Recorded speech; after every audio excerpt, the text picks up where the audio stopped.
Hey there, and welcome into another episode of the Route 1 Rundown. I'm your host, Steve Gorgie, and I'm thrilled to be back for another episode to talk some Terps. But before I dive into everything going on in College Park, and boy oh boy is there a lot to get into with that monster game against Michigan State looming. First, a reminder that this show is on YouTube and part of the Department of Hoops, a DMV media network. So if you're listening to this show in audio form, but you want to be watching it, you gotta go and check us out at the Department of Hoops. That's youtube.com/at Department of Hoops. If you are into local basketball, whether it's Terps, Wizards, or anything in between, you're going to love the Department of Hoops. So make sure you go and check it out. Hit that subscribe button and hit that like button. And if you are already there and watching us on the Department of Hoops, well, I apologize. I apologize for not being able to do a show after that USC win, and I apologize for my Rudolph the Reindeer red-looking nose right now. That's because, just like everybody else in college basketball, it appears that last week, midweek, I came down with a little something. I've been blowing my nose like crazy, but don't worry, I'm back. I'm recovered. I am sorry that you have to look at this red nose. I'm sorry that I couldn't do a show after that USC game,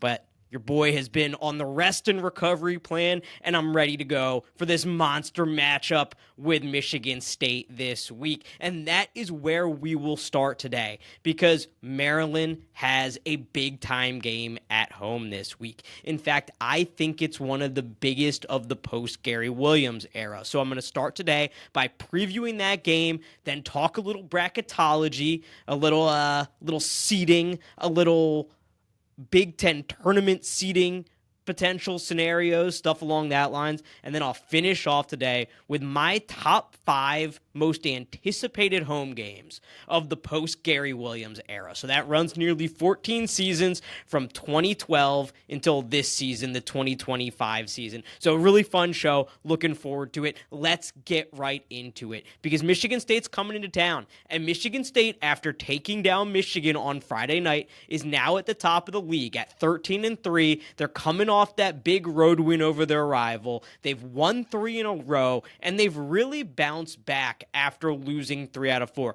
Michigan State started the year hot in Big Ten play. In fact, they were undefeated until, just a few weeks ago. They were at the top of the standings. They were 9-0. They go out west. They drop 2 in a row to USC and UCLA. They lose 3 out of 4, like I mentioned, but now they've really bounced back and they've won 3 in a row. And this is a ranked matchup here on Wednesday night. Maryland sits at number 16 in the AP poll today, number 15 in the coaches poll. Michigan State, number 8 in both polls. And this will be just the 31st ranked versus ranked matchup that Maryland has played in the post-Gary Williams era, as I mentioned before. That is nearly 14 seasons. So by comparison, Auburn, the number 1 team in the country, has played 11 such matchups, ranked versus ranked in the AP poll this year alone. 11 this year alone. Maryland has played 30. This will be the 31st over the past 14 seasons. On the one hand, it's a little bit telling about what Maryland basketball has been the last 14 years. No, it's not been anywhere near what we saw in the late 90s, in the early 2000s, in really the prime of that Gary Williams era, in the glory days of Maryland basketball. But on the other hand, it shows that this game is a really big deal. There's a lot at stake in this game, and I want to talk a little bit about the bracketology and seeding in just a moment, but I want to start by talking about what's at stake in this game for Maryland, because I said it, Michigan State's at the top of the Big Ten standings. They're 13-3, Michigan just behind them at 12-3, a half game back, and then Wisconsin and Maryland are tied for third right now at 11-5.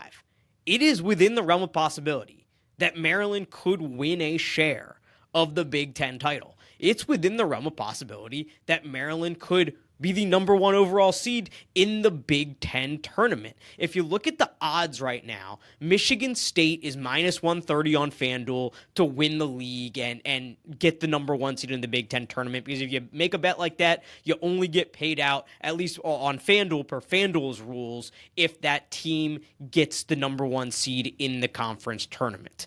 So even if three teams tie, only the number one seed in the conference tournament will get paid out if you make a bet like that. Michigan State, minus money, minus 130, the odds-on favorite. Michigan, plus 185, and then Maryland right behind them at plus 550. Wisconsin, the only other team listed, at 14-1 odds. So Maryland is in the mix there. Maryland is mathematically eliminated, and there's a really clear and doable path for Maryland. It's not easy, but it is simple.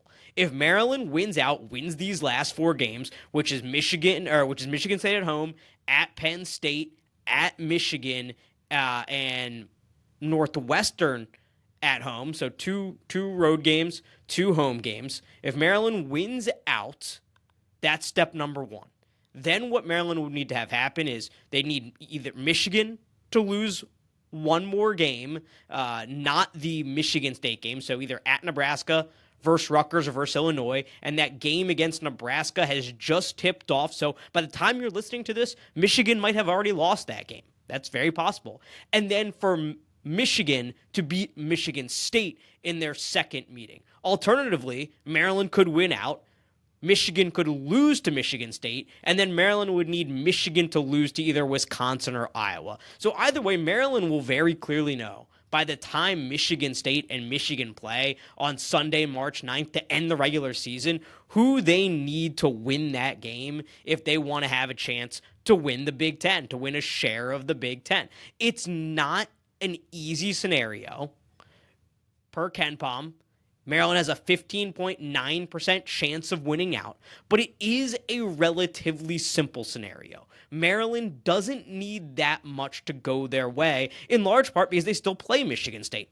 Because they still play Michigan. They can hand each of those teams an additional loss. So Maryland is right there in the mix. And what a story it would be if Maryland found a way to win the Big Ten this year. If Maryland would finish down the stretch, win 8 straight to end the season after being 7-5 in the conference, finish 15-5 and win the Big Ten. But that is very much what's at stake here. If you're not into dreaming, if you say, okay, those odds are a little long for my liking, I don't think Maryland's going to win all 4 of those games, consider what's at stake in Big 12, Big Ten tournament seeding.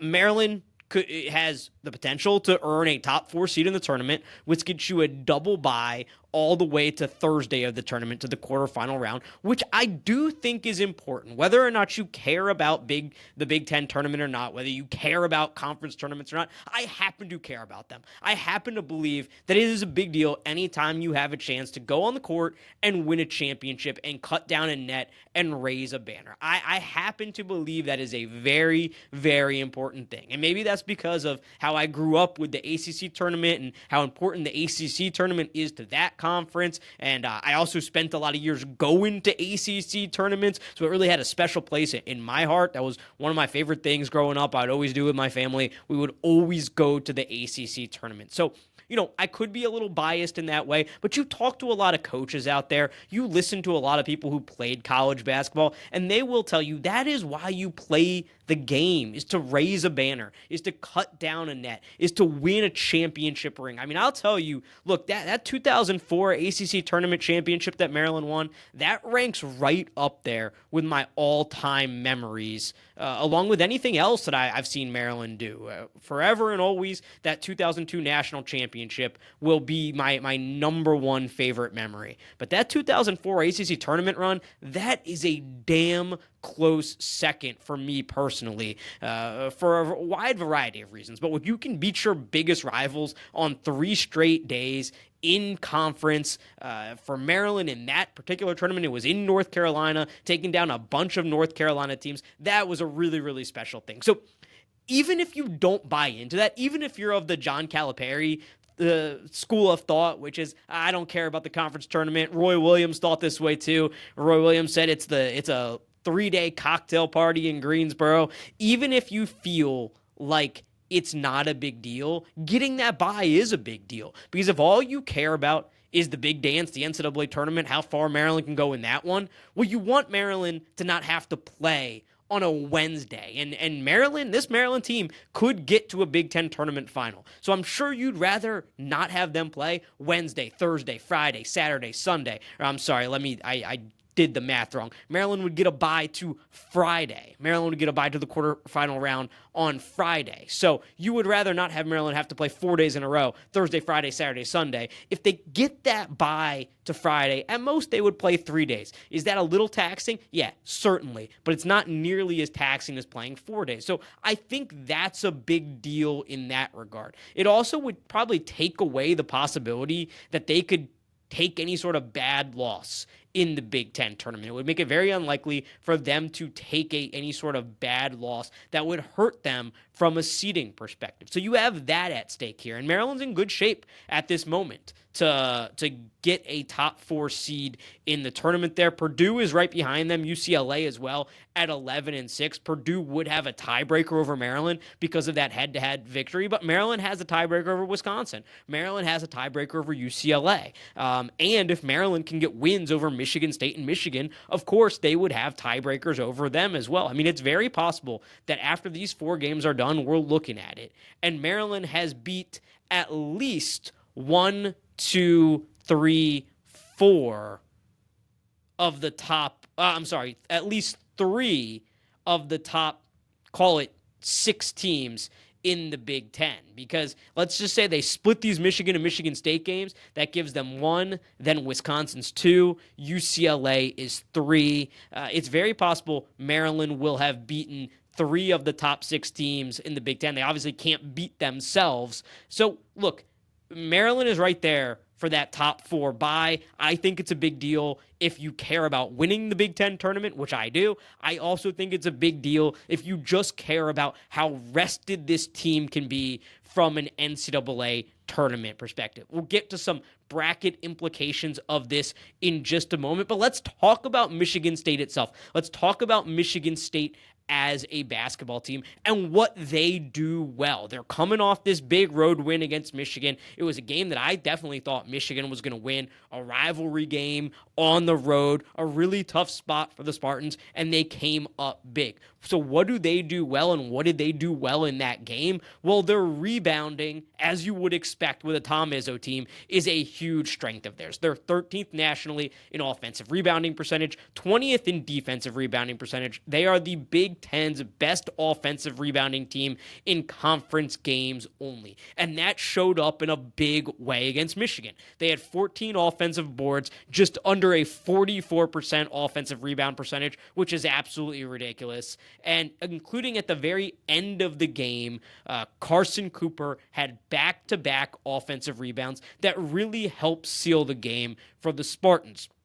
Now, with a Tom Izzo team, again, as you would expect, this is a total team effort. It's not like there's just one guy who's a rebounding machine, although Jackson Kohler, a junior who's been there a couple of years, I could have sworn that he was a senior, but no, he's just a junior. It feels like he's been there forever. He is a guy that's a big driver from that front. He's 15th nationally in offensive rebounding percentage. That's right, nationally. 15th nationally in offensive rebounding percentage, but in that Michigan game, there were 6 different players who grabbed the offensive board. This is a total team thing. This is a Tom Izzo mindset. It's a Tom Izzo staple. And Michigan State, like they typically do, they lean on that offensive rebounding to get second chance points. It reared its head in a big way in that win over Michigan.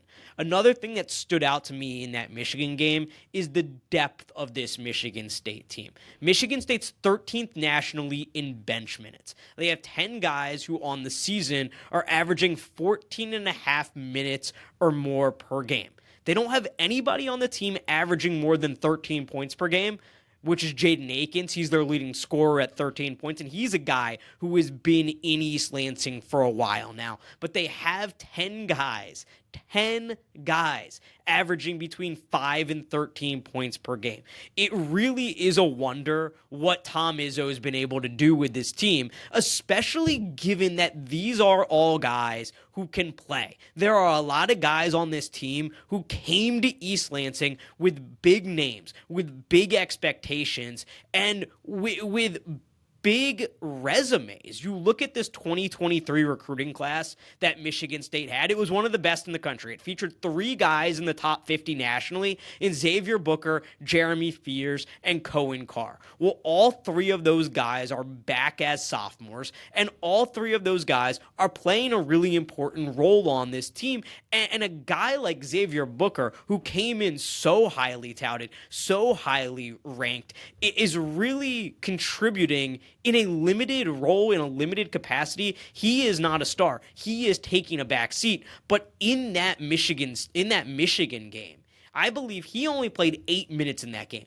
but he hit a crucial 3 for them at a crucial moment. He is a guy who came in with a huge reputation, with huge expectations, and is playing his part to help the team. It really is a testament to what Tom Izzo has been able to do, because this is not an era where you see teams like that, where you see guys stick around like that. It's an era where so many people are on the move, where rosters are turning over year, where everybody is looking for an opportunity to maximize their earning potential, to maximize what they can put on tape for the next level. And look, I don't blame anybody for that at all, but I do think it's very praiseworthy, and I do think you gotta call out that Tom Izzo has found 10 guys who are willing to maybe play a little bit less, maybe score a little bit less for the betterment of the team. And you know what? I do truly believe in the long run that can be better for guys. If you are on a winning team, you're going to get more exposure. If you are on a winning team, you're going to learn how to play your role. You're going to learn how to be a winning player. So I give Tom Izzo a lot of credit, and I give these guys a lot of credit for wanting to be on a winning team, for saying, hey, it's worth it to me to find a role that can contribute to possibly winning a Big Ten title, to possibly winning a national title. And then you have a guy like Jace Richardson, the son of Jason Richardson. Believe it or not, it's unbelievable to feel like Jason Richardson has a son in college, but sure enough, he does. Jace Richardson was a top 50 recruit in this most recent class, the class of 2024, and he's a guy who's been an absolute star for the Spartans this season as well. Against Michigan, he had 21 points, filled up the stat sheet, 6 rebounds, 3 steals in that one, and he's a guy who came in with a big name, a big reputation, super high recruiting rankings. I mean, his dad is Jason Richardson, and he is a star on this team, but he is playing his role on this team. So this team has a ton of depth. And I thought against Michigan, that really showed up on the defensive end. Look, Michigan has these 2 7-footers in Vlad Golden and Danny Wolf. Defending them is really hard. And Michigan State doesn't have a star inside, but they have so many different guys. Between Jackson Kohler, Cooper, Zapala, Fiddler, Booker, they are able to throw a bunch of guys at you who are 6'9", 7 foot. Fiddler's a little smaller at 6'7", but they have some size, they have some length, and they can throw all these guys at you. And it made life hard on those guys. Now, if you look at the box score, you might not think so. They combined for 32 points, but everything was difficult. Rebounding was difficult. I mean, Michigan State grabbed 14 offensive boards. They made life really hard on those guys, and I think it was because of the number of different bodies they were able to throw at them. I also thought Michigan State, through their depth, did a tremendous job of limiting Michigan's guards. Trey Donaldson and Roddy Gale, they combined for just 8 points on the night. Michigan was 5 of 21 from beyond the arc, and that's another thing Michigan State does really well. They're holding opponents under 30% from three on the season. They're one of the better teams at holding teams down from beyond the three-point line in the entire country. Maryland and Michigan State are the two best teams in the league in terms of defensive efficiency and conference play. So I think it's really going to be a defensive battle in this one. I think they approach it in very different ways, where Maryland is going to try to force turnovers. Michigan State, that's not really their style. Michigan State is not a team that forces a ton of turnovers. They don't rely on a ton of turnovers, but Michigan State is always a good physical defensive team. And I think with this depth, the way they're able to throw all these different bodies at you, the way they're able to throw these looks at you, it can be really tough for teams. I think it's going to be a challenge for Maryland and Maryland's bigs, as good as they are in Queen and Reese. It's going to be tough when you have four bigs rotating in and out who all provide something different, who are all very fresh. So their depth is one of the best things I see when I look at this Michigan State team. The last thing that impresses me about Michigan State is the way they are able to get to the rim offensively, especially when they push the ball up the court. I talked about Jaden Akins already on the wing. He's their leading scorer, and he's a guy who's been around a long time in East Lansing. And what he does is get to the basket. On the year, 37% of his field goal attempts have been dunks or close tos, according to BartTorvik.com. Now, you compare that to somebody like Jacoby Gillespie, who is at 28% in that same percentage. Dunks or close twos out of total shots. Akins is not a guy who really wants to shoot the ball a ton from the outside. He's shooting 28% from three. He shot 132 of them, but he is much better, much more effective at getting to the basket. He does that really effectively. Jeremy Fears is much the same, the sophomore. He's taken just 27 threes on the season, but this is a guy who gets to the bucket and gets to the free throw line. He shot 91 free throws this year to 129 field goal attempts. The guy can straight up get to the line. Fears and Trey Holloman are really the creators on this team. And then you have Jace Richardson, who Tom Izzo raved about his maturity as a freshman after that Michigan game. And I said he filled up the stat sheet, 21 points, 6 boards, 3 steals. He is the guy I see on this team who is really the 3-level scorer. He can get to the bucket like those other guys, and he's the only one of those 10 guys who play who is a 40% three-point shooter or better. He is the guy you have to be most scared of at all 3 levels. He's the guy you have to fear most from beyond the arc. Now, the reason I say that is because where they struggle is shooting the basketball. Again, Jace Richardson, of those 10 guys that plays significant minutes, he's the only one shooting 40% or better. Jaden Akins, not a great three-point shooter at 28%. This is not a team that consistently shoots the ball well from the outside.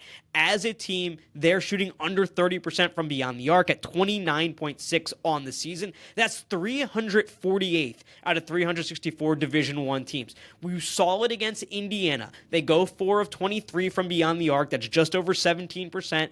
And in large part, it's because Indiana packed in this zone, didn't let them get to the basket, and dared them to make shots from the outside. Michigan did a lot of the same, and especially in that first half. It was really effective, switching from man to zone and zone to man. And throughout that first half, really deep into that game, I did not think Michigan State was going to find a way to win that basketball game. In the first half of the game, Michigan State was 3 of 10 from 3 and had 9 turnovers.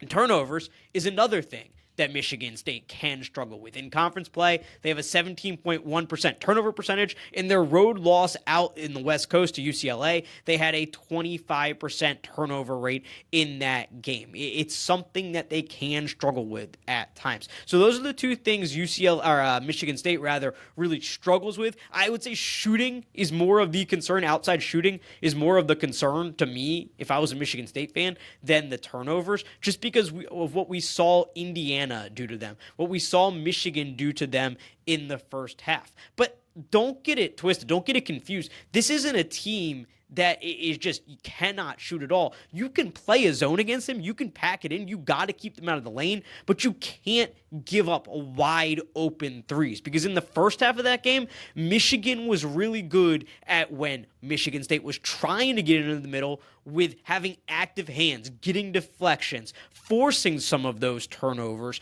In the second half, I thought Michigan State did a much better job moving. I thought they did a much better job attacking that zone, both with the dribble and with the pass. They were going to that short corner. They were finding the soft spots, and they were making their open shots. And I think that's going to raise some really interesting questions for Kevin Willard, because it's how much are you willing to go to that zone? How much are you willing to give up any sort of rebounding advantage you might have, or not even a rebounding advantage, but how much are you willing to give up on rebounding, or rebounding out of a zone is hard. That's always one of the downsides of playing a zone, is rebounding out of a zone is hard. And against a really good offensive rebounding team like Michigan State, how much are you willing to go to that zone? How confident are you that you can rebound effectively out of that zone? Willard has done a really good job, I think, over 3 years nearly now, of switching defenses and throwing different looks at teams and confusing them. So I think that's going to be a big question, is how much does Willard go zone? How much does he go man? How much do they switch back and forth and throw different looks at them? How well can they rebound out of that zone if they do go zone? And when they are playing zone, how well are they communicating? We've seen some miscommunications at times for Maryland over the course of this season, but how well are they communicating, and how active are they being in that zone? Are they playing a zone where it's just a token zone and you're going to give up some wide open shots? Or are they playing a very active zone that, while you are packing in the lane and not letting them get where they want to go, you aren't just giving up wide open looks? I think a really interesting question for Kevin Willard. It'll be interesting to see how that plays out through the course of the game. Another interesting question I think that Willard will face is, how much do you want to push the pace and how much do you want to press? Because this Michigan State team, when they are off and running, they look like a completely different team offensively. When Michigan State struggles is when they have to play a slower game, when they have to play in that half court, when a team can pack it in on them. Maryland, however, though, is a team that is really effective when they're getting up and down the court. I think if you ask this team what kind of game they want to play, that's the kind of game they want to play. I think they feel very comfortable in a game like that. The question is, how much do you push that pace? I think with the home crowd behind them, Kevin Willard has said a bunch this year, it's really hard to play fast when you're on the road. It sounds like he feels more comfortable doing it at home. I think you're going to see it. I think Maryland believes in what they can do, that they believe in their ability to get up and down the court. I think that's the way they want to play. But I think that's another interesting question for Kevin Willard, is how much do you want to get into that kind of game with Michigan State? Or how much do you want to make them prove to you that they can win with their half-court offense? Because what I saw against Michigan was that there are times where it can be a real slog for them if they are not getting up and down the court. The last question I have for Willard in this game is, I expect this to be a physical game. It always is with a Michigan State team. So how do you manage the minutes for Derek Queen and Julian Reese? It feels like a game where you're going to need Jordan Geronimo and Tafara Gapare to play good minutes and keep those guys fresh, especially against a Michigan State front line that does feature four guys that they rotate in and out, who are constantly fresh, that all bring something different to the table. It feels like a game where you are going to need Jordan Geronimo and Tafara Gapare to give you some minutes. They don't have to score in those minutes, but they need to be energy guys. They need to be guys who are able to keep Michigan State off the glass, and they need to be guys who are just able to give Queen and Reese enough time to get fresh and be able to match that Michigan State physicality and intensity. So that's another big question, and that I'll be watching throughout this game and see what Kevin Willard can do to handle it.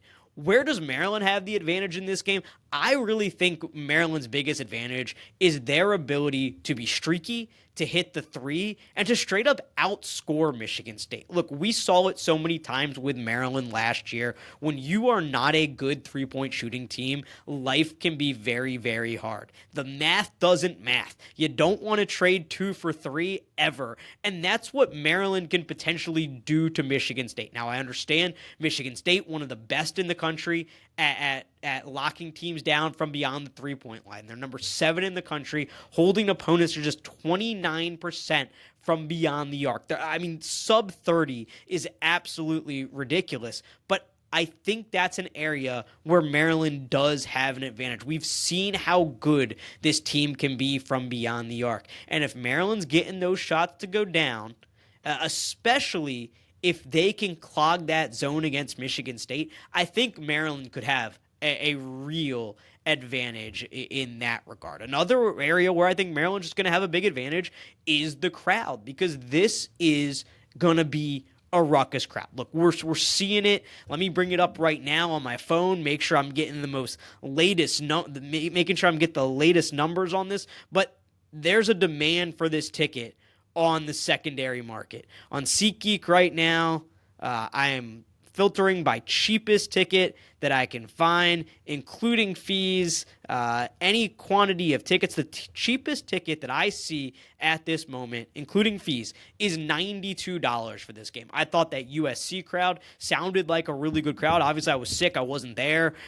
so I didn't see it in person. But on TV, it sounded like a good crowd. I was impressed with that crowd, and it feels like there's some real momentum now around this team and interest in this team. And I think the home crowd should provide Maryland a really good advantage in this one. I think this is going to be a close game. Ken Pom has Maryland as a 3-point favorite right now, and I think there are going to be some really interesting things to watch. But this is a game that if you're Maryland, you have this team at home in this situation, it's a game that you really want to and need to come away with a win if you're the kind of team that people are starting to talk about like you are. If you're the kind of team that can go win a Big Ten regular season title, that could go win a Big Ten tournament title, that could get to the Sweet 16, or dare I say now, the Final Four, because that's the kind of talk we're starting to hear about this Maryland team after this most recent stretch. This is the kind of game you win at home, and this is the kind of game that can really help Maryland in their tournament seeding. So let's look at some of the current tournament seedings right now in the Big Ten. Wisconsin at the moment, when you look at bracketmatrix.com, they are the top seeded team out of the Big Ten. They're averaging a 2.26 seed when you take a look at all 87 brackets at the moment. So they are between like a 2 and a 3 seed right now. That's the best in the Big Ten. Then you look at Michigan State next, coming off that Michigan win. And I should say Wisconsin has a net of 13. Michigan State has a net of 14. Michigan State is at 3.28, so they're kind of between a 3 and 4 seed. Purdue, 3.41, a net of 19. They're between a 3 and 4 seed. Michigan, 3.53, a net of 21. They're between a 3 and a 4 seed. And then Maryland, who has the best net at 11th in the entire conference, is at a 5.18, between a 5 and a 6 seed. Now, you look at a lot of the brackets that have come out either Sunday, a few more have updated today. By and large, Maryland is on that 5 line right now. A few have them at 4, a few have them at 6. There are some outliers out there like Jerry Palm of CBS, who still is clinging tight to Maryland at 7, which quite honestly, I just don't get at all how you could have a team like a Kansas as a 6 seed and Maryland as a 7 seed. But by and large, when you look across all 87 brackets, that's why I like to use this. I don't really love to just say, hey, I'm only looking at ESPN or CBS or whatever one is out there. Maryland is a 5.18 seed. They are a 5 seed between a 5 and 6 seed, but they are a 5 seed in a ton of these brackets. So this Michigan State game has a ton of implications as far as that bracket, because Maryland could get a win over what looks like a 3-4 seed right now that could give them an advantage by not only adding another quad one win, but also when you look head to head against some of these teams, like against a Wisconsin, if it comes down to Maryland and Wisconsin, and Maryland were to finish with a better conference record than Wisconsin and a head to head win and a better net, I think that's a very compelling case for Maryland to be seated ahead of Wisconsin. The same holds for Michigan State. That same would hold for Michigan if Maryland's able to go on the road and get a win at Michigan. So the way I see it right now, I think Maryland's max is really a 3 seed. There's this group of teams at the very top of the sport, and it's Auburn, it's Duke, it's Florida, Alabama, Houston, and Tennessee. Those 6 teams I do not see falling out of the 1 or 2 seed lines. Like I just think they have separated themselves. Their resumes are far and away better than everybody else's. I don't see them falling off the 1 or 2 line. Then there's another group of teams that look like Texas A&M, Iowa State, Kentucky, Wisconsin, Michigan State, Purdue, Michigan, Arizona, Texas Tech, St. John's, that are like right there in the mix for those last couple 2 seeds in the 3 seed conversation, certainly the 4 seed conversation. And I think at the moment, all of those teams are ahead of Maryland, but there are some of those teams they can certainly pass, including the ones in conference. Again, if Maryland can go and finish out this season, win these last 4, finish 15-5, get wins over Michigan State and Michigan, win a share of the conference title, I would have a very hard time seeing the committee seeding Michigan, Michigan State, Wisconsin, Purdue, even with the loss to Purdue. If Maryland can go and finish ahead of Purdue in conference, win the league, I would have a hard time seeing Maryland being seated behind those teams. So there's a lot to play for from a bracket perspective right here. The reason I say a 3 seed is because of Maryland's non-conference strength of schedule and the fact that even though I think there are 2 seeds up for grabs right now, I have a hard time seeing Maryland pass that whole group of teams that I listed. Somebody is going to emerge. Somebody like an Iowa State who has had some injury issues, like they will step up. I'm not saying it's them, but they could step up. Like a Kentucky could step up, like an Arizona could step up, and when there's just so many teams between you and that 2 seed, I would find it very hard between the non-conference strength of schedule, which seems to be a sticking point for a lot of people, and just the number of teams that are battling for that 2 seed. I would find it very unlikely for Maryland to finish as a 2 seed, but I could see with a 15-5 finish,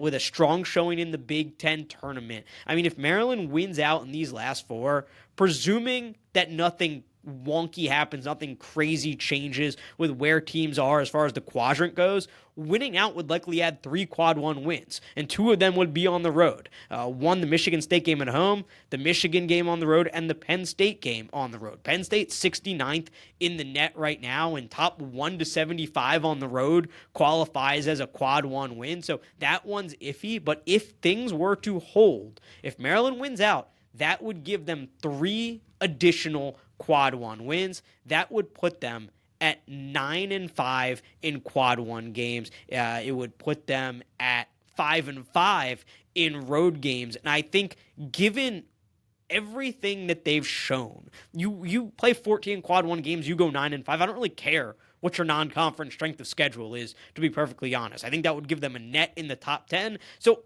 I think that will hold them back to some extent, but I think they can mitigate that largely if they just go and win out down the stretch and add a bunch more quality wins to the resume. At this point, I think Maryland is very likely, like the floor that I kind of see at this moment for Maryland is a 7 seed. I think they likely end up either on that 4 or 5 line with an outside shot at going and getting on that 3 line. So there's so much to play for here down the stretch. And I think that's what makes this, partly what makes this one of the most anticipated games of the post-Gary Williams era.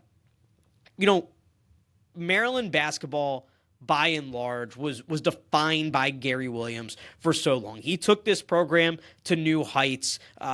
Maryland had a strong basketball tradition, but nobody was able to capitalize on it. Nobody was able to take this program to the heights that Gary Williams has. And in the almost 14 full seasons since then, there's been ups and downs. It has not quite felt the same. The combination of a legendary coach retiring, moving to a new conference, having some up and down success, not necessarily sustained elite level success. It has been a rough go of it at times, if you're a Maryland basketball fan. And I think right now there's this growing sense of optimism. There's this growing sense both from fans locally, from national media, from national college basketball fans. Hey, this Derek Queen guy is really good. This Maryland team is really good. This Maryland team can make some noise in the NCAA tournament. Wow. This Crab 5, have you seen these guys? These 5 guys put up double digits together what seems like every night. This Maryland offense can go off at any time. They're starting to hear that buzz both nationally and around the country, and you see it with the ticket prices. You see it with the interest in this game, that there's a lot of anticipation around this game. Like I said, just the 31st time in the post-Gary Williams era that Maryland will play another team and both will be ranked in the AP poll. The 31st time that Maryland and its opponent will both be ranked in the AP poll over the past nearly 14 full seasons at this point. Just 14 of those games have been at home. So I don't think it's out of line to say, like, both objectively and just from a feeling perspective, this is one of the most anticipated games of the post-Gary Williams era. Now, I didn't put it in my top 5. I think it's just outside the top 5. Maybe 7, maybe 8, maybe 9. It's close. It's right there. But let me give you my top 5. And after I'm done, I'll go back and run through what my honorable mentions were. Because there's some good candidates. There's some ones that I stressed over. I thought, how can I not put this one in here when you look at it objectively? But again, this is not the best games of the post-Gary Williams era. It's not the most important games. It's not the most impactful games. These were the most anticipated home games of the post-Gary Williams era, of the last 13-plus seasons, nearly 14 seasons at this point, with just 4 to go. These are the most anticipated home games of the post-Gary Williams era. That is, of course, the 2012 season to this current one, 2025 season. My number 5 game on this list is one that was largely anticipated for off-the-court purposes, and that was the 2012 home game against Duke. That was Mark Turgeon's first ever Duke game, and that was the Gary Williams court naming ceremony. And there was so much anticipation for that one because really for the better part of, let's call it 20 years, there were 2 things that loomed large over the Maryland basketball program. It was Gary Williams, who was Maryland basketball, and it was the Duke game. And looking back now, it's hard to explain it if you weren't there, if you didn't feel it, if you didn't feel the energy, the tension, the excitement, the anxiety around that game. A lot of the Maryland basketball identity for a very long time was tied up with Duke, and not being able to beat Duke, or being able to beat Duke and being the one program that could really stand toe-to-toe with them, with hating Duke, with hating Coach K, with wanting to beat them more than wanting to do anything else. And that was something that really loomed large over Maryland basketball. So the combination of it being a Duke game, and look, with this fan base, when you talk about excitement, when you talk about anticipation, never underestimate the power of Duke, which is why I put this game there. And then you never underestimate the power of Gary Williams and celebrating him and his legacy, and that's why I put this game there, because Maryland was not a good team that year. They came into that game 12-6. Duke at the time was number 8 in the country, and I don't think really anybody coming into that game was expecting it to be much of anything other than trying to capture a little bit of magic from the Gary Williams era. I say it was anticipated because everybody wanted to be there to celebrate Gary Williams, to celebrate his legacy, to celebrate what he did for Maryland basketball. But there was also another aspect to it. There was also this aspect of, hey, we are still Maryland. This is still Duke. And let's show our new coach, Mark Turgeon, what he's stepping into. Let's show him a guy who was at Texas A&M prior to coming to Maryland, a guy who played his college basketball at Kansas, what it's like to be at Maryland. There was so much talk when Turgeon took the job of, okay, he was at a football school, now he's coming to a basketball school. This is the kind of place he wants to be at. Let's show him why he took this job. Let's show him what this building can look like when Maryland plays Duke. And I think there was this desire to really show up and show out for that game, to both celebrate Gary, but also show the nation that this is Maryland basketball. This is still Maryland Duke. We might have a new coach. Let's show this new coach how we can bring it. Let's show this new coach what this game is all about. And Maryland would ultimately go on to lose that game 74-61. But there was an energy in the building at the beginning of this game, and Maryland was in it. Maryland got off to an early lead. Maryland was only down a couple at halftime, if memory serves. And it was a game that people wanted to be at. I was texting with a group of friends today about what I was doing here for these top 5 most anticipated home games of the post-Gary Williams era. And my friend Shane, who I have talked about Maryland basketball with more than just about anybody in my life. There's a select few people who I have talked a ton of Maryland basketball with, and he is very much at the top of the list. And I'm looking through my phone right now because I want to get his quote exactly right as we were talking about this game.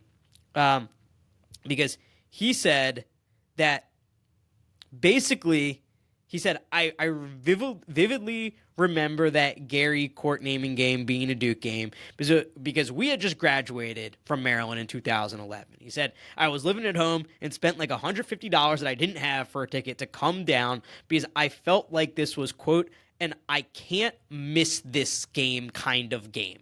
So that was the feeling around that game. That Maryland Duke game at the time still had a lot of power. It still had a lot of energy. And you could say, 10 years past really the height of it in 2002, people were clinging to those last little bolts of energy, those last little lightning strikes there. And I think in large part the Maryland fan base was, right? But that game is a game that had so much power and so much meaning. And Gary Williams is a guy that meant so much to the program that I had to put that at number 5, despite the fact that Maryland was not very good that year. Maryland didn't make the NCAA tournament. Nobody saw that game as a clash of titans or anything like that, but it does go at number 5 for me.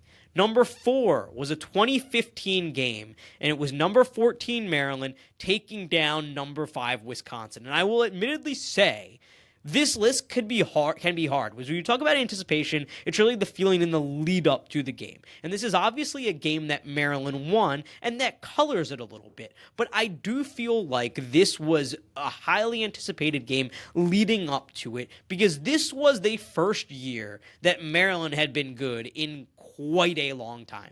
This was the first year that Maryland had been good, certainly in Mark Turgeon's 4 years. Remember, Maryland missed the tournament in each of Mark Turgeon's first 3 seasons. This was the moment, this was the year when Melo Trimble stepped foot on campus, and it was like, okay, Maryland basketball can make the tournament. Maryland basketball can be relevant again. And Maryland had gotten off to such a great start that season. They had a really exciting non-conference season where they knocked off Arizona State and Iowa State, in Kansas City in a tournament, and they came into this Wisconsin game sitting at 22-5, sitting at 10-4, and really were a lock to make the tournament at that point. And this is a Wisconsin team that was a very good Wisconsin team. Obviously, they were number 5 in the country. They came in at 25-2, 13-1. They were led by Frank Kaminsky. Of course, they would go on to end Kentucky's undefeated season and fall to Duke in the national championship game. But this was very much a team at the time. You looked at them and said, this is the big dog in this conference right now. It's a team that the year before had gotten a 2 seed and had lost to Kentucky in the Final Four the previous season, and it was a team with Kaminsky, with Sam Decker, with Bronson Koenig. There was so many good guys on that team. Nigel Hayes, Josh Gasser, a guy who Maryland had actually tried to recruit years earlier, was a key member of the team. But it's really the Frank Kaminsky team, right? And this is a team that was able to go on and end Kentucky's undefeated season. And it felt like a big moment. It was a ranked-on-ranked game. Maryland was 14, Wisconsin was 5. And going into that game, it did feel like a huge deal because as good as Maryland had been that season, Maryland had not been able to beat like a ton of big name teams necessarily. That year was largely defined for the Terps by kind of winning a lot of close games, Melo Trimble being unbelievable. The Michigan State game, there was 2 Michigan State games that were a really big deal that they won, but it felt like there was like still questions about Maryland and how good they really were and what kind of teams they could beat, and beating that Frank Kaminsky team really left no doubt about it. That Maryland team was very, very good. So I remember that one as one that was very anticipated in the lead up. And obviously it's hard to do this in retrospect because Maryland did get that win. It was a big win. It's a great memory, but that's number 4 for me. Maryland, number 14, Maryland taking on number 5, Wisconsin in February of 2015. Now, number 3 for me is Maryland's game against Georgetown at Xfinity Center at the very beginning of the 2015-2016 season. That was the year after they beat that Frank Kaminsky Wisconsin team. Maryland came into the year with all of the expectations. Melo Trimble coming back. He was going to be a star for them. They added guys via transfer, whether it was Rashid Soliman, Robert Carter transferred from Georgia Tech. They bring in Diamond Stone, a 5-star freshman. Jake Layman is coming back as a senior. They had pieces and they had expectations. And Maryland comes into that season super highly regarded, rated. I mean, I had bought Southwest tickets to, I can't remember where the Final Four was that year. I think it was Houston, actually. I think it was Houston. I had bought plane tickets to Houston in like October or November on Southwest. We're like, look, I can cancel them if they don't go, but I am not missing this if they go to the Final Four. That was the level of expectation for this team. And Georgetown comes in on the second game of the season. Maryland's number 3, Georgetown's unranked. Georgetown loses to Radford to open the year, but the year before they were decent. They were a 4 seed in the NCAA tournament, and it was the first meeting between these two schools that are so close in proximity since the 2001 Sweet 16 that Maryland won that game out in Anaheim en route to their first ever Final Four, and their first regular season meeting since November 1993 when Dwayne Simpkins hit the game winner at the old Cap Center in Landover. Not Capital One Arena, the Capitol Center. The Cap Center in Landover, right near where FedEx Field is now, or Northwest Mutual Field. Is that what it's called? Northwest Stadium? I don't know. Northwest Stadium, where the Commanders play. Right there.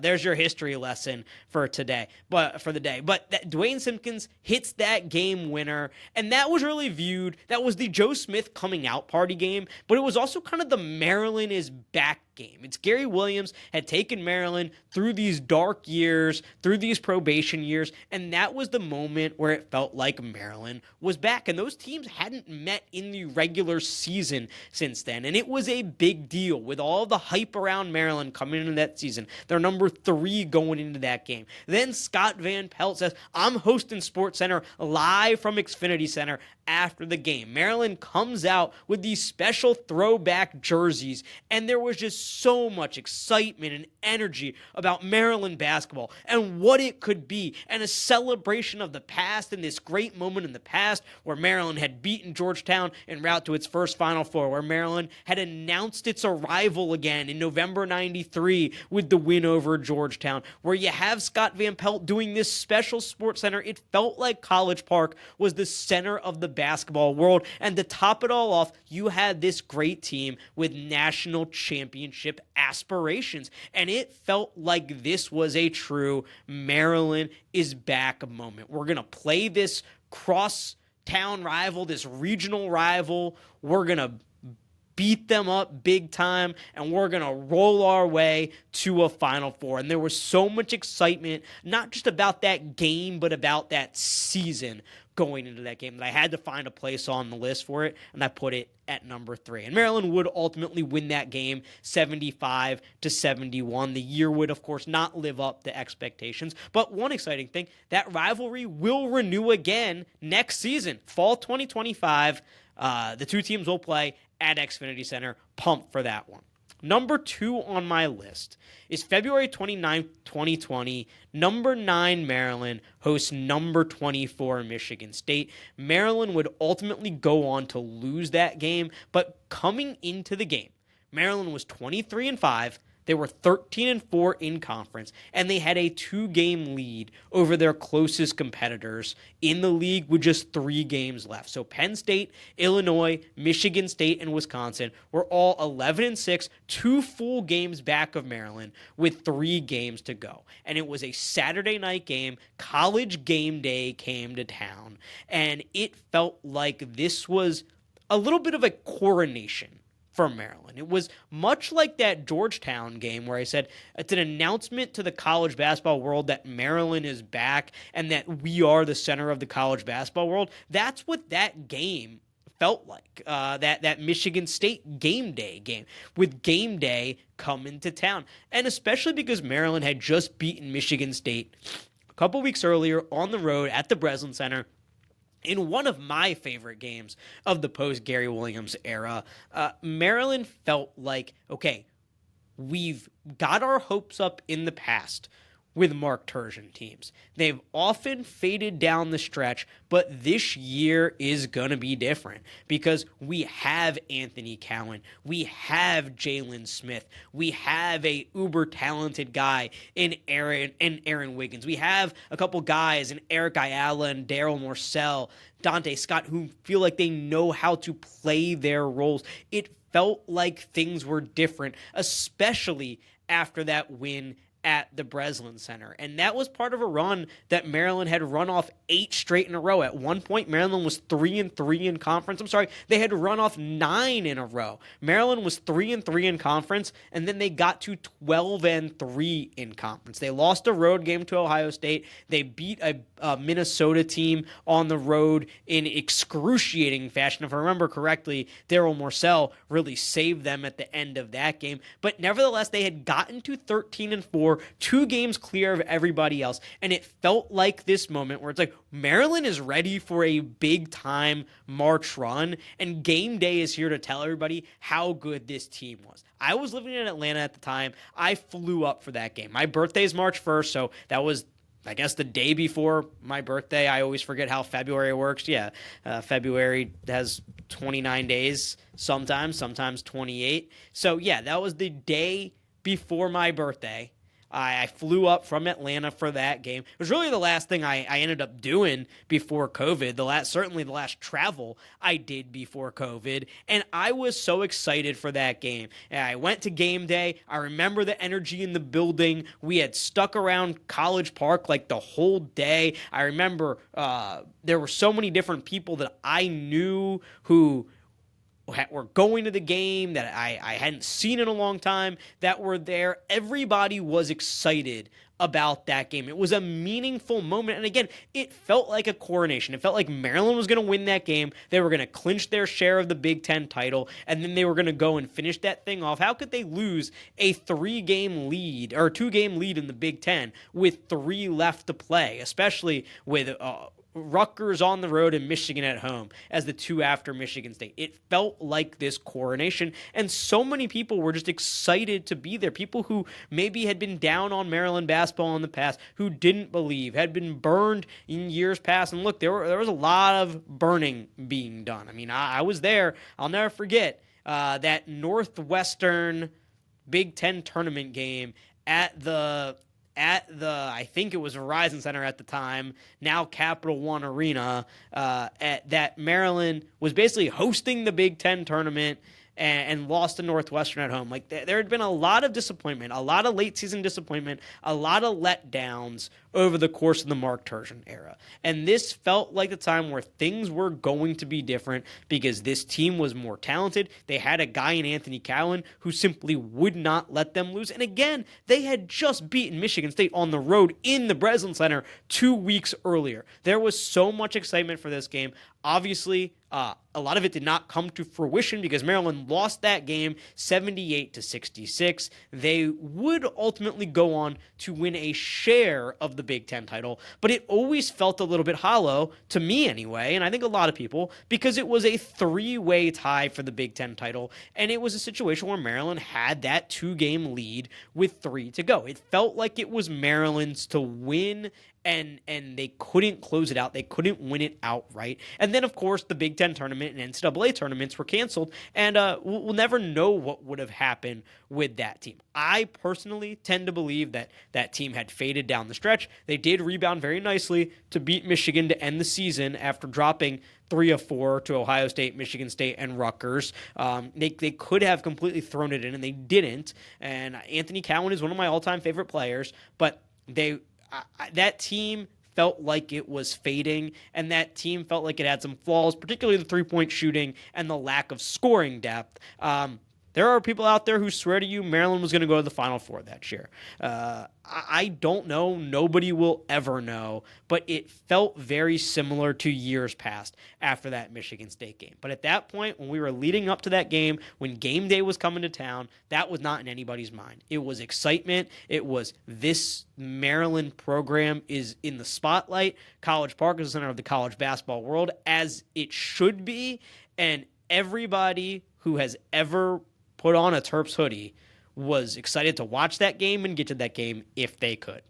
And number 1 on this list to me is honestly a no-brainer. It's an easy one, and it kind of starts where I'm going to end where I started this list. And when in doubt, you default to a Duke game. So number 1 for me, it was February 16th, 2013. It was Maryland taking on number 2 Duke. The last ever home game against Duke as a member of the ACC. As of this moment, it's the last time that Duke has been to College Park, and I wouldn't expect that to change anytime in the near future. So this was 2013. This was Mark Turgeon's second season. And really, look, in that first season, 2012, he did not inherit a good roster from Gary Williams. Nobody had high expectations for him. But in year 2, he was able to bring in some of his guys. He had gotten Alex Len on campus. He had brought in this recruiting class, and long before this 2025 starting 5 was known as the Crab 5,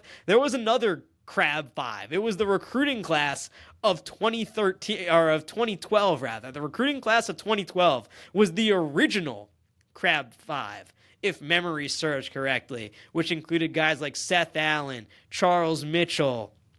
Who else was in that? Jake Layman, Shaq Clear, and there was somebody else who was in it who never made his way to campus, or he might have made his way to campus, but was never saw game minutes. His name is escaping me at the moment. Either way, that was the original Crab 5, and there was a lot of excitement about that group of guys. Those guys were freshmen at the time. Des Wells had joined the program, and he seemed like he could be a big piece for that team. It seemed like there was some recruiting momentum in College Park under Mark Turgeon. We hadn't had any of the scars that would come later on in his tenure yet, and there was excitement about this program. And at the time, we didn't know for sure that was going to be Duke's last trip to College Park, but it was pretty well assumed because the following year, Pitt, Syracuse, and Notre Dame were entering the league. Maryland had already announced that they were going to be leaving for the Big Ten. And so we knew the home and home was dead. The schedule was changing. Maryland and Duke were no longer going to be protected rivals. Maryland had played, since the league expanded to 12, Maryland had protected home and home rivalries with Duke and Virginia. So we knew the schedule was changing. We knew they weren't going to have a home and home. We figured that in the last year of Maryland being in, or the second to last year of the last year, the 2014 of Maryland being in the ACC, they wouldn't give Maryland a home game against Duke. They'd make Maryland go to Cameron. Lo and behold, that is exactly what happened. So it wasn't known 100%, but it was pretty well and accurately assumed that would be the last time Duke would come to College Park while Maryland was a member of the ACC. And like I started this list talking about, the Duke game looms large over everything. And not only the year before, right, it was still a Duke game. We want to show out for our new coach. But now this is still a Duke game. Our new coach has recruiting momentum. We're leaving this league, and we got to send these guys out with a bang. We can't lose to Duke in our last game against them in College Park. That's like letting them get the last laugh. So there was so much anticipation for that game. Everybody, and I mean everybody, wanted to be at that game, and I was lucky enough to go, but I almost did not get in the game because a few years out of school for me at this point, and my aforementioned friend Shane and I were pre-gaming that game as well as my now wife at the time, girlfriend. The three of us were pre-gaming at what was the Thirsty Turtle. I believe at the time was the Barking Dog, our favorite spot, Thirsty Turtle, while we were in school. What better place to go on a Saturday afternoon before the last ever home Duke game than what was the Thirsty Turtle at the time, the Barking Dog. So we're there, having a good afternoon, getting amped for the game, ready to go. We're all fired up. We're walking up to the stadium, and I go to grab the tickets. Don't have them. Now, let me tell you, there was many a times while I was in college that I spent time at the Thirsty Turtle, and I lost something because I had been overserved by the lovely staff there. That was not the case this day. Look, I had a couple drinks, no doubt, but I was not in a bad state by any means. I somehow, though, had lost the tickets while we were at the Thirsty Turtle, aka the Barking Dog. So I was trying to retrace my steps. We called there. Nobody had the tickets. By some stroke of luck, and I will be forever grateful to this person at the ticket office, I went up to the ticket office. My parents' tickets, my parents were out of town. I was able to use the tickets for that game. I went up to the ticket office and I said, my name is Stephen Gorgie. My family is season ticket holders. I accidentally lost the tickets. Can you reprint the tickets for me? This person at the box office did not ask for my ID, did not ask me for anything. She simply printed the tickets. I guess she could sense the panic on my face, in my soul, and printed the tickets and handed them to me. We walked into the game. And that's how I almost ended up not going to that last Maryland Duke game. And could you imagine if I had not been there? It would have been a better story, but I can't imagine how I would have felt watching that game on TV as Maryland did beat Duke in that last ever game as Seth Allen hit a few free throws down the stretch and everybody stormed the court to celebrate one last beating of the Duke Blue Devils. I can't imagine how I would have felt if that lovely person working at the box office had not reprinted me those tickets. So I will be forever grateful to that person. I wish I knew their name. I'd love to send them a thank you card today, quite honestly, because they really did me a great service that day. So that is my list. That's my top 5 most anticipated home games of the post Gary Williams era. I know we're going way long here, so I just want to run through a couple honorable mentions. One that I think you got to call out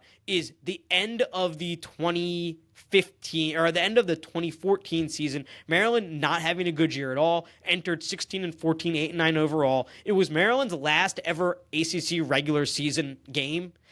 They were hosting number 5 Virginia. It had been a really disappointing season, but when that game tipped, there was an energy in the building that was special. And I was grumpy about it at the time. I was disappointed, sad, distraught that we were going to be losing all the tradition that had been built over the years, even though the ACC was changing dramatically anyway. But there was a special energy in the building that day that I think deserves to be called out because of how bad really Maryland was that season and disappointing it was. I didn't go in the top 5, but it was one that I think deserved a call out. And then there's another game that I think a lot of people will say, how can you not put this one in the list? How can you put a bad Maryland team against a Duke team in 2012 on the list over this one? And it's, to this day, the only top 10 versus top 10 matchup in Xfinity Center history. It's number 8 Maryland beating number 3 Iowa in January 2016. And Maryland came into that game 17-2.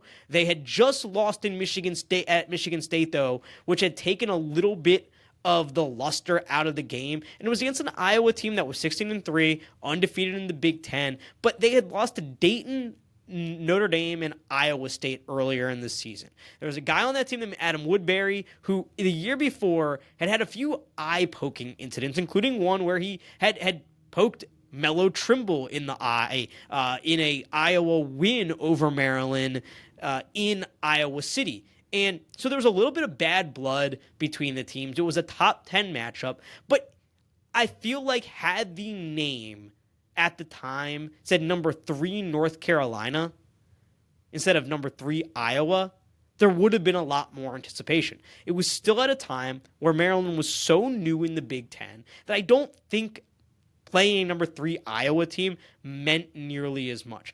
Game day was just at the Breslin Center in East Lansing for Maryland's road game against Michigan State, and that was actually a game that I went to. It was a fun trip despite the loss, but I felt like there was more anticipation for that Michigan State game a few days before than that Iowa game. And I think in a lot of ways, a lot of people felt like that Iowa team was a fraudulent number 3 team in the country. At least that's how I remember it. But that would be probably my number 6 game there. I just feel like if that number 3 at the time had said number 3 North Carolina instead of number 3 Iowa, that game would have been a lot more impactful in 2016. I think in 2025, you get a little bit of a different feeling, a different vibe, now having been in the league for as long as Maryland has. That was one I definitely wanted to call out. And then one more that warrants mentioning.